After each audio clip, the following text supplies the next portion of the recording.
इमाम शाफी रहमतुल्लाह अलैहि कहते हैं, अब जो बात कहूंगा हो सके तो लिख लेना, इसे जेब में रख लेना। इमाम शाफी कहते हैं दुनिया में 3 काम करना सबसे मुश्किल है। बताओ दुनिया में कितने काम सबसे मुश्किल है, लेकिन मुश्किल होने पर भी हम इंशाअल्लाह करेंगे। बताओ, पहला, जब पैसे कम हो दान पुण्य करना मुश्किल होता है। आपके घर में 2 खजूर हैं, इस पल एक भिखारी आकर कुछ मांगता है, घर में कुछ नहीं, बस 2 खजूर हैं, तब 1 खजूर देना बहुत मुश्किल होता है। जेब में 5 रुपए है, भिखारी दान मांगता है, आपके पास और कुछ नहीं, 2 रुपये देने में चिंता हुई, 2 देने पर 3 बचेंगे, बहुत टेंशन। तो इमाम शाफी कहते हैं जब आर्थिक स्थिति खराब हो, हालात बुरे हों, उस वक्त दान पुण्य करना बहुत मुश्किल होता है। दूसरा, वल वरौफी खलवा, अकेले में अल्लाह से डरना बहुत मुश्किल है।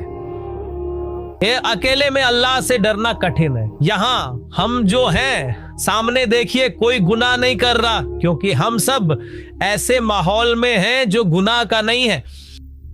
लेकिन जब आप दरवाजा बंद करके उसके पीछे होते हैं, उस वक्त आपके दाहिनी ओर इलेक्ट्रॉनिक मीडिया मोबाइल है, बाईं ओर लैपटॉप है।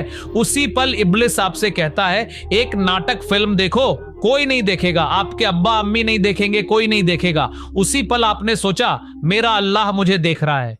उस पल अकेले में अल्लाह से डरना कठिन है। इमाम शाफी कहते हैं सबके सामने अल्लाह का खौफ रखना आसान है, पर जब तुम अकेले या निर्जन में होते हो, इब्लिस तब तुम्हें बड़ा धोखा देता है। तब अल्लाह से अकेले में डरना बहुत कठिन है।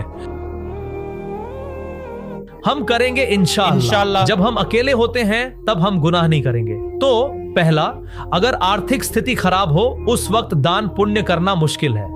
दूसरा, वल वरूफी खलवा, अकेले में अल्लाह से डरना बहुत मुश्किल है। तीसरा, वकलिमातु हक्किन इंदा मई युरजा, जिससे कुछ उम्मीद की जाती है उसके सामने सच बोलना बहुत मुश्किल है। बॉस 100 गलतियां करने के बाद भी पूछता है क्या मैंने कभी तुम्हारे साथ बुरा बर्ताव किया है? कहते हैं नहीं, आप सब ठीक करते हैं। क्यों? क्योंकि अगर बॉस को कुछ उल्टा सीधा बोलूं या कहूं कि आपका वो काम गलत है तो मेरा प्रमोशन नहीं होगा, मेरी तरक्की नहीं होगी। इसलिए बॉस हजारों गलतियां करे तो मैं कहता हूं सब ठीक है। कलिमातु हक्किन इंदामा युरजा, जिससे उम्मीद हो उसके सामने सच कहना बहुत मुश्किल है। कोई आपको हदिया देने आ रहा है, आप जानते हैं उसकी जेब में सारा सूद का है। आपने सोचा यह आदमी आकर क्या कहेगा, अल्लाह ही जाने। तो आकर कहता है हुजूर मेरे कारोबार की यह हालत है, क्या यह सूद है? तो आपने देखा कुरान सुन्नत के अनुसार यह सूद है। सोचा अगर सूद कहूंगा तो हदिया नहीं मिलेगा। तो जिससे उम्मीदें हो उसके सामने हक बात कहना दुनिया का सबसे मुश्किल काम है। तो दुनिया के सबसे मुश्किल काम कितने हैं? 3 बातें। पहला, पैसे कम हो तो दान करना। दूसरा, एकांत में अल्लाह से डरना। तीसरा, किसी से उम्मीद हो तो उसके सामने सच बोलना। बाकी हम ये तीनों करेंगे इंशाअल्लाह। हम कम होने पर भी दान करने की कोशिश करेंगे, एकांत में अल्लाह से डरेंगे इंशाअल्लाह। जिसके भी सामने हक बात कहूंगा, अल्लाह तौफीक दे। आमीन।